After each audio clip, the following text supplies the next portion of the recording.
എത്ര മഴയാണെങ്കിലും ചൂടാണെങ്കിലും ഉണ്ടാക്കി കഴിക്കാൻ തോന്നുന്ന ഒന്നാണ് അവിൽ മിൽക്ക്. കടകളിലൊക്കെ വാങ്ങിക്കാൻ കിട്ടുന്ന അവിൽ മിൽക്കിൽ എനിക്ക് ഏറ്റവും ഇഷ്ടം മൗസിയുടെ അവിൽ മിൽക്കാണ് കേട്ടോ. അതിൻ്റെ എന്തായാലും ടേസ്റ്റ്, അവരുടെ മിക്സിങ് ആവില്ല അതിൽ നല്ലത്, അത്രയും നല്ല ടേസ്റ്റ് കിട്ടണത്. എന്തായാലും നല്ല അടിപൊളിയാട്ടോ.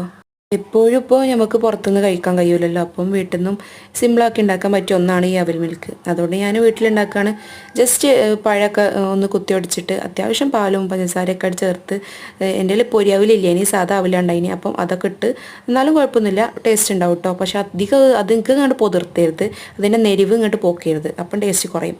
പിന്നെ അത്യാവശ്യം നല്ലോണം പാല് പാരണം, അധികം ഇങ്ങോട്ട് ടൈറ്റാക്കി ഇങ്ങനെ വരുത്തരുത്, അത്യാവശ്യം നല്ലോണം പാലൊക്കെ പാർന്ന് അണ്ടിപ്പരിപ്പൊക്കെ ഒന്ന് മുറിച്ചിട്ടിട്ട് നല്ല ഒന്ന് ഇളക്കി മിക്സിങ്ങിനായിട്ടിട്ട് കാര്യം വരിക. മിക്സിങ് കൂടുമ്പോൾ ഇതിൻ്റെ ടേസ്റ്റ് കൂടുള്ളൂ. അപ്പം ഇത്രയേ ഉള്ളൂ. ലൈക്ക് ചെയ്യുക, വീഡിയോ ഇഷ്ടമായിട്ടെങ്കിൽ ലൈക്ക് ചെയ്യാൻ മറക്കല്ലേ. സബ്സ്ക്രൈബ് ചെയ്യാതെ കാണുന്നവർ സബ്സ്ക്രൈബ് ചെയ്യുക. ഓക്കെ, ടാറ്റാ.